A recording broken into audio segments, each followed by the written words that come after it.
Thank you, Mr. President. Good afternoon, good evening, everyone on the floor. I stand here to speak, not to antagonize anybody, Mr. President. I just want to make my prefatory remarks, but rather in accordance with my conscience and duty. If I offend anyone in advance, I will ask that you please accept my apologies and accept the fact that despite the dangers and concerns by my family, I abide by my conscience and duty to our country.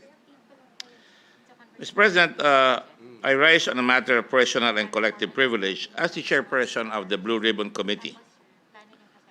I inform the public of our findings of these matters of public interest investigated through 18 hearings throughout 7 months, detailed in our report, and I move that our draft report and its attachments be inserted into the Senate's records. It is our duty to the Filipino people in these matters. A, of transcendental importance amounting to at least 1.1 billion pesos or 11 billion pesos of the people's money, and B, of the integrity, dignity, and independence of the Senate. From the very beginning, Mr. President, I never asked to be given the position of the Blue Ribbon Committee. I think the former Senate President, Coco Pimentel, as well as the current Senate President, our esteemed colleague, Senate President Soto, is aware that I did not ask for any committee, that it was handed to me. I never asked for it, and I took it out of duty, knowing that you need a lawyer in the Committee on Blue Ribbon. The Senate of the Philippines basically has two constitutionally assigned functions, Mr. President: lawmaking and two, oversight. And in pursuit of the latter, our rules created the Committee on Accountability of Public Officers and Investigations, called the Blue Ribbon, which is tasked to make findings or judgments, if you will, and it is very unique. It is the only committee that can do that in the Congress, tasked to have judgments on malfeasance, misfeasance, or nonfeasance committed by public officers and their cohorts or accomplices, e.g. those in the private sector. Therefore, the Senate is accountable to the people to report on its findings and to tell the people what we have done in this investigation. We owe them no less, Mr. President. Our findings or recommendations are of great persuasive nature, especially when seen in the light of the convictions of former Commissioners Argusino and Robles of the Bureau of Immigration, and the filing of criminal cases and eventual detention of the accused in the drug cases that we had previously investigated. In fact, Mr. President, your committee is the only committee in the whole history of Congress that has managed to get people locked up in jail for life. For this particular investigation on Pharmally, we owe it to our constituents, the people of this republic, whether or not we are in favor of the draft partial committee report. Our mandates command us no less. At the onset, I was touched by our healthcare workers, Mr. President. Their plight was really in a very sad situation at the time. And they, the healthcare workers, despite being our frontliners, had to plead in the midst of the pandemic with the government just so they could receive the salaries, benefits, and allowances that were due to them, as they and their patients were dying or were getting sick. This was the original impetus for the hearings. I was joined there by Senator Pimentel, Senator Pangilinan, and Senator Hontiveros, and Senator Drilon, if I'm not mistaken. We succeeded in passing Republic Act number 11713. That would be what we call the resulting legislation out of that investigation, Mr. President. The Public Health Emergency Benefits and Allowances for Healthcare Workers Act, which became law in April 2022, Mr. President. But in our investigation, further led us to a clear and disconcerting and evidence-based findings of fraud, waste, and abuse pursuant to the report of the Commission on Audit when we went further down that rabbit hole. the executive viciously attacked COA and the Senate. Since then, the issues of grave importance, such as the separation of powers among the great branches of government, the right of the Senate to exercise its oversight functions, and the right of the public to know, arose, Mr. President. Now, Mr. President, in connection with this, James Madison, former President of the United States and one of the founding fathers of the United States of America, in Federalist Number 58, 1788, said, "An elective despotism was not the government we fought for, but one in which the powers of government should not be so divided and balanced among the several bodies of magistracy as that no one could transcend their legal limits without being effectively checked and restrained by the other."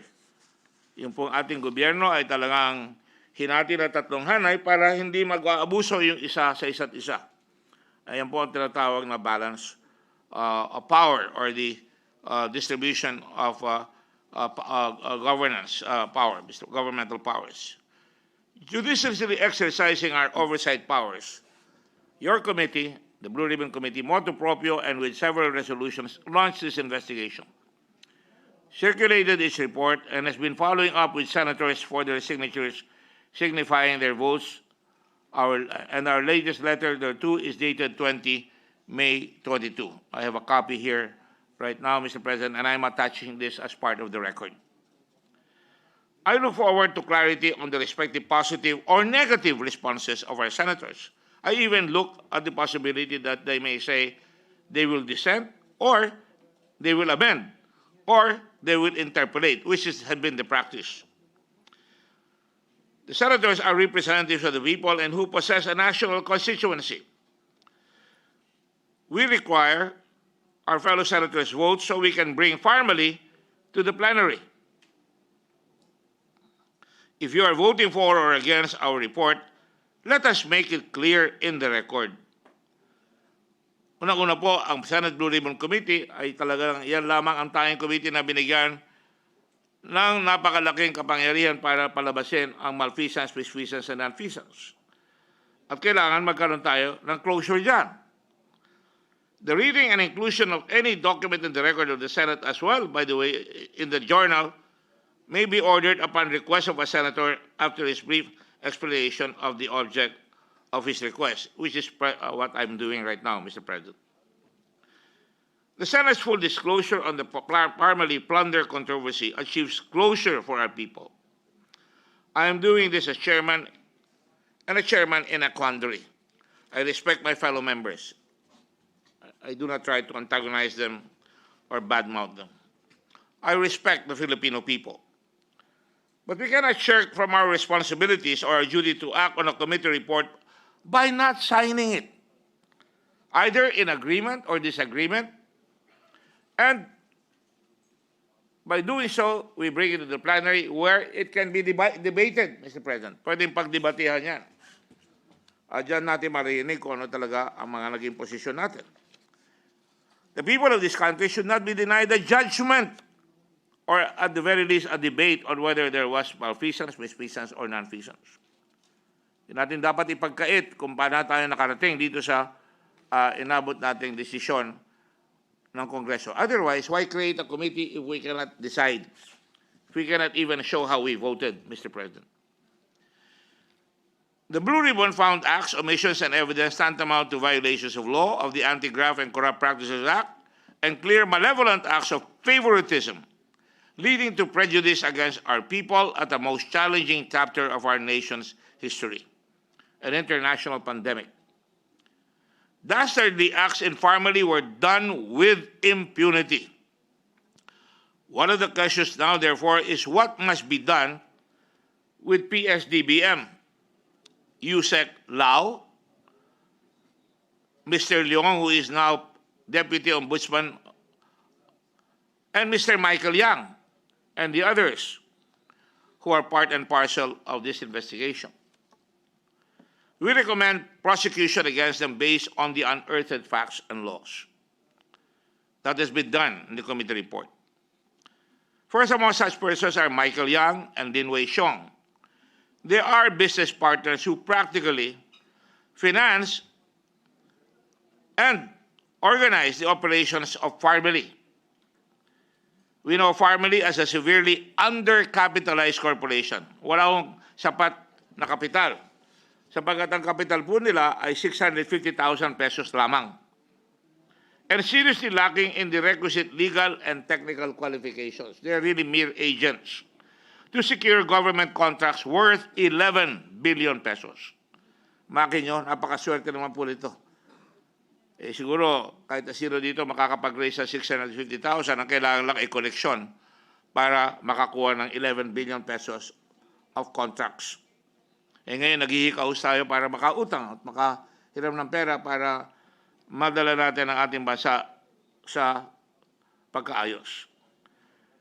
These two, Michael Yang and Lin Wei Xiong, had also been in the past implicated in the illegal drug trade.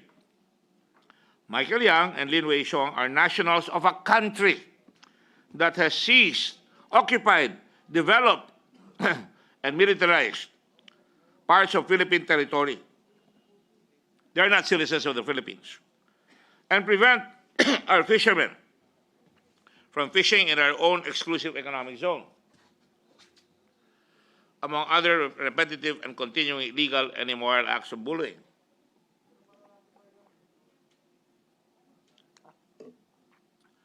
The wife of Lin Wei Xiong, Rose Nono Lim, even ran for a congressional seat in Quezon City and was accused of massive boat buying, probably financed by her husband's, and her husband's partner's illegal activities. On many years, they did not even pay taxes. And when they did pay, they paid only a few thousands. From businesses commenced in Davao in 1999, Michael Yang only began paying income taxes in 2018. And as of 2021, had only paid 191,600 in total, consisting of 7,600 pesos in 2018. Yun lang po ang binayad na tax. 110,000 in 2019, and in 2020, 74,000 for a total of 191,600.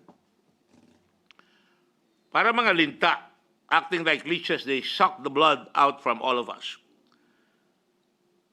Nagpalaki sila. They fattening themselves without even giving back to our country and its people who have welcomed them here.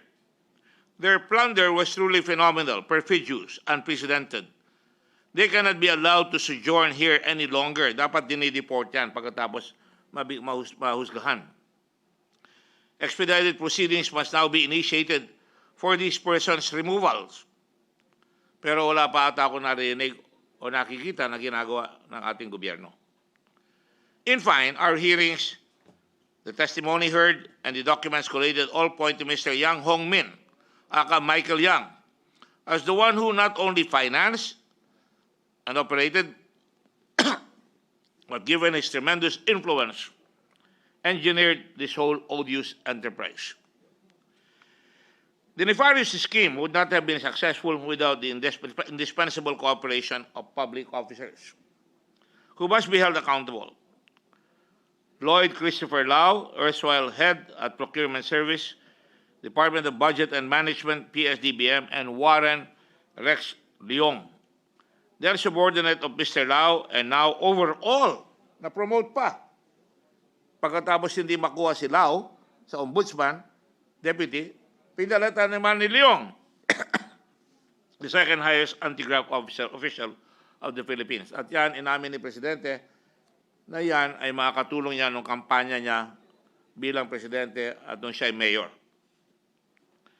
Evidence shows that Lau confessed even to negligence in ensuring procurement of medical items at best and lowest prices, from pharmaceutical products, manufacturers, and supplies, rather than persons or corporations without the appropriate legal, technical, and financial capabilities to guarantee supply to the government.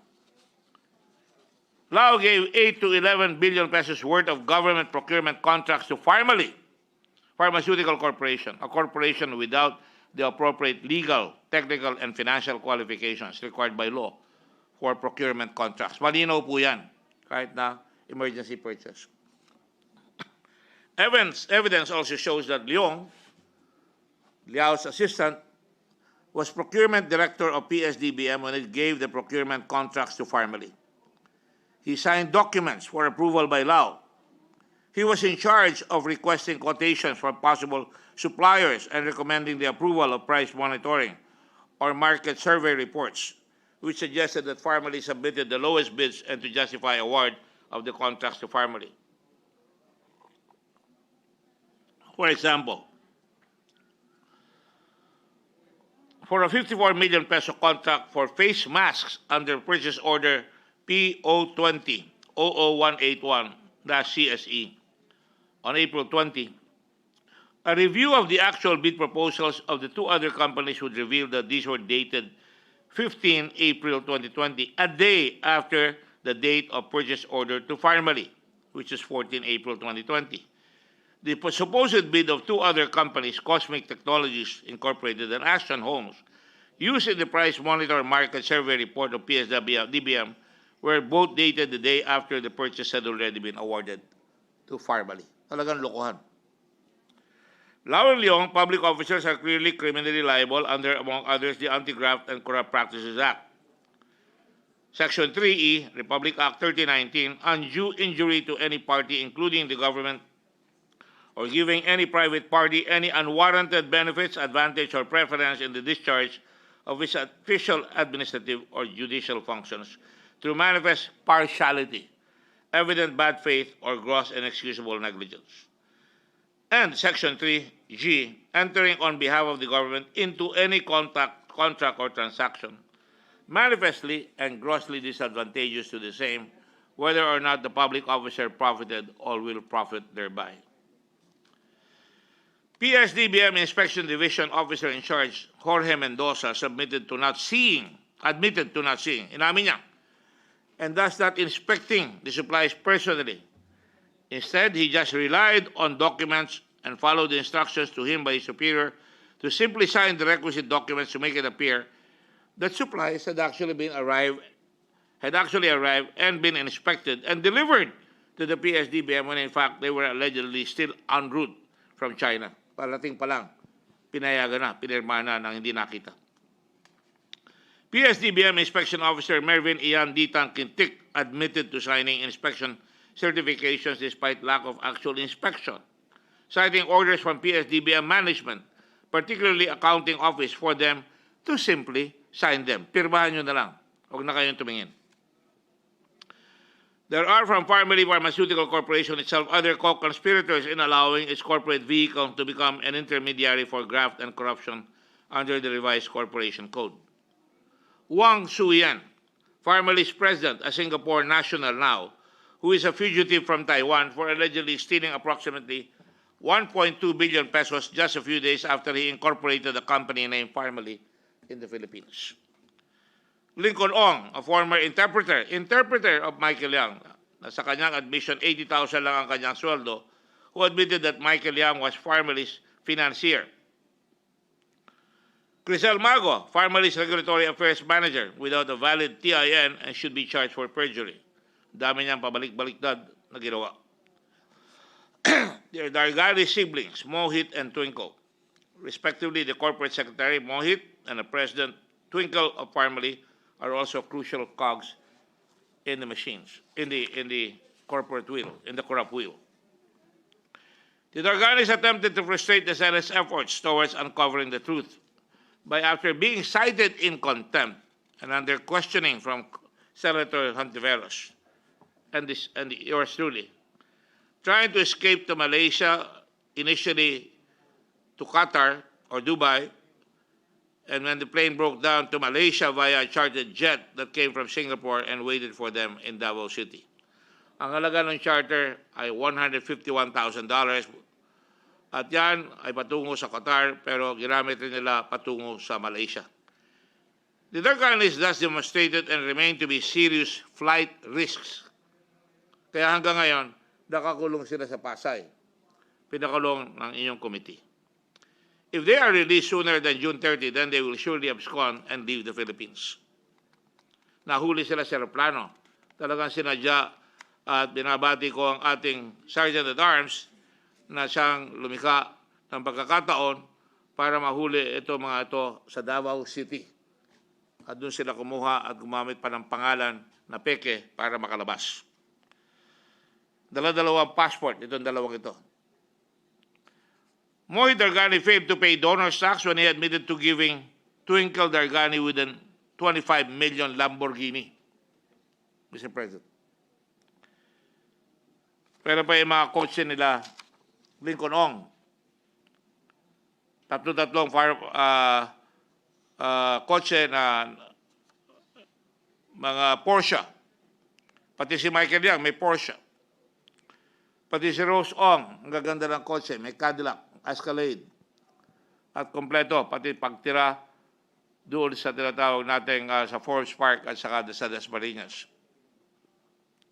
Ayan po yung mga kotse, makikita natin. 13.5 million Porsche Carrera, si Lincoln Ong. This report, therefore, is an assertion of Senate independence. It is an act of the Senate that declares no more impunity. We recommend the investigation and or punishment of those responsible for this rape of our very scarce and needed coffers and needed resources. The rape of our coffers made worse because of the acts were committed at the time of great need and when the survival of our people was in peril, in the middle of a pandemic. Sa gitna ng pandemic, nakuha pa nilang gawin yan. We must exact accountability, particularly from our public servants. And that's why this report has to be signed, Mr. President. Dapat pirmahan. Sabagat tayo lang naman sa Committee ng Blue Ribbon ang pwede magsabi na may ganyang judgment. We must ensure that none of those responsible go scot-free. Our collective voices through this report can be loud enough to rouse the Ombudsman from apparent slumber or the Department of Justice. What will happen to our country and its people if nothing is done to these malefactors? Anong klaseng bayan tayo? Pinanood ng buong bansa at nakita na talagang gumawa ng katiwalian na napakalaki at kilalang kilala ng kampanya, sila sabi sa akin lahat ng tao yan. Pero ngayon, hindi natin pipirmahan bilang senador. Accountability of public officers pa naman ang pangalan natin. Dapat each senator must be accountable to at least announce his votes or sign whether he is approving or disapproving, assenting or rejecting the report. What will happen to our country's people if nothing is done to these malefactors? Walang closure. Ito na naman tayo. Kasi sinasabi, imbestiga na imbestiga, pero wala nangyayari. Pero ito kailangan magkaroon ng conclusion. Never again, we must shout to the highest heavens, never again. The investigation into the Pharmally pandemic plunder was not without difficulty. There were thousands of documents to read and many more were refused to be handed over. Numerous pieces of testimony to understand and distill. Napakahirap. Madulas yung mga testigo. Lying witnesses or resource persons, and most frustratingly, the executive's public aggressive and illegal acts against the Senate that were intentionally designed to prevent the Senate from having free and unimpeded access to testimony, documents, and other evidence crucial to its investigation and to the truth. Up to now, wala pang report yung Customs at saka BIR kung anong ginawa nila dito sa mga hiningi naming galaw nila. It bears emphasis that the executive prevented his cabinet and all executive department officials and employees from attending only our particular Blue Ribbon Committee hearings on Pharmally and the accounting of pandemic funds. Masyado raw mahaba, keso nababastos raw sila, hindi po totoo yan. Yan po ay pawang kasi ng galingan. In fact, tayo pa ang nababastos. Ilang beses nagtataas ang boses si Mr. Lau, lalo na sa ating lady legislator, lo siya ay tinatanong. Moreover, the executive sought to entirely discredit the investigation and investigators. It was as if the hearings, as if the executive desperately sought to prevent one thing from coming out. And what is that? The truth, yung katotohanan. The executive to COA said on 17 August, sa COA, 17, 2021. Sa umpisa pa lang. Quote, "Stop that flagging. God damn it. You make a report, do not flag, and do not publish it because it will condemn the agency or the person you are flagging. What you are doing is FLOGGING. Period." Close quotes. Same executive to COA said on 27 August 2021, "Huwag kayong maniwala sa mga investigasyon. Investigasyon, kita naman ninyo, walang nangyayari. Pero lang, we will investigate. Puro lang, we will investigate. We will investigate." The executive said it was he who appointed Lau. That is not disputed. To critical posts in the government even before Pharmally, because he trusted the embattled former official who had previously worked with him in his 2016 campaign team and when he was city mayor. Quote, "Anong masama kung nagbayad ako ng utang," said the executive. Close quotes. And with respect to Michael Yang, wala naman si Michael Yang. He has no manufacturing factory. Walang record yan. Hindi kriminal yan. The executive said on 8 September 2021. Sa kabila nito, hindi natin ma-issue yung contempt order kay Michael Yang dahil nagtatago at hindi hinuhuli. And again, the executive on 15 September 2021 during his talk to the people screamed, "Anak ka ng P or puta." Sorry, I have to say that. "Bantay ka. Bababuyin talaga kita hanggang mamatay." Addressing it to the chairman of the Blue Ribbon Committee. The executive was also fiercely warned me that I quote, I would like to remind Senator Gordon that I will campaign against you." He need not do that. I knew he was going to campaign against me. And that is par for the course. All politicians accept that, Mr. President. I don't take it against him. Kaya lang, lumalabas na talagang medyo natataranta doon sa nangyayari sa committee. Hindi ko maintindihan kung bakit. Wala naman akong sinasabi. This undue interference cannot be allowed to continue, especially in the future. We have a new administration coming over, a new Senate. The authority, powers, and prerogatives of the Senate are constitutionally granted. The Blue Ribbon Committee is invested with power and duty to investigate cases of malfeasance, misfeasance, or nonfeasance committed by public officers. This has been the very basis of our authority for calling the motu proprio investigations on Pharmally. It is our sacred duty to defend the truth, to ferret out the truth, and above all, to defend the Senate as a co-equal branch of government. Those things said, I urge you, all of our members here, to continue to ensure that the Senate remains independent, to remain resistant and free from undue constraints imposed by the executive, and to remain the bastion of the rule of law. After all, is it not true that a central precept of our government structure is that the Philippine Senate is independent? For their support, solidarity, and principled stand, I thank the people who have signed, the senators who have signed so far.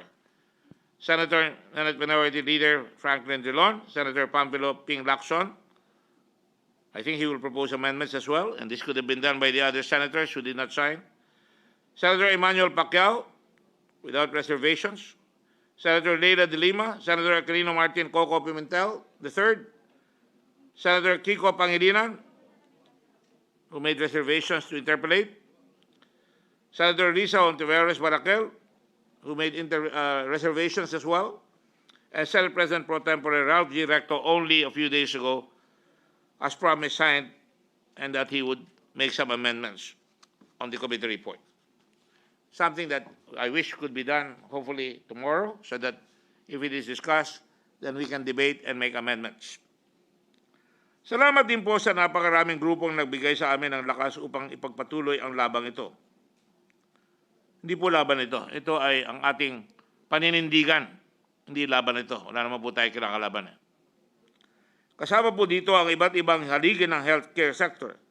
Filipino Nurses United, Philippine College of Physicians, Philippine Society for Microbiology and Infectious Diseases, Philippine Neurological Association, Philippine Pediatric Society, Makati Medical Center, the Integrated Bar of the Philippines, Philippine Bar Association, the Chamber of Commerce of the Philippine Islands, Child Rights Network, Bishops Businessmen Conference, Investment Houses Association of the Philippines, Financial Executives Institute of the Philippines, Judicial Reform Initiative, Management Association of the Philippines, Makati Business Club, Shareholders Association of the Philippines, the Ateneo de Manila University, Ateneo de Naga University, Xavier University, Ateneo de Cagayan, De La Salle University, De La Salle University Shape Up,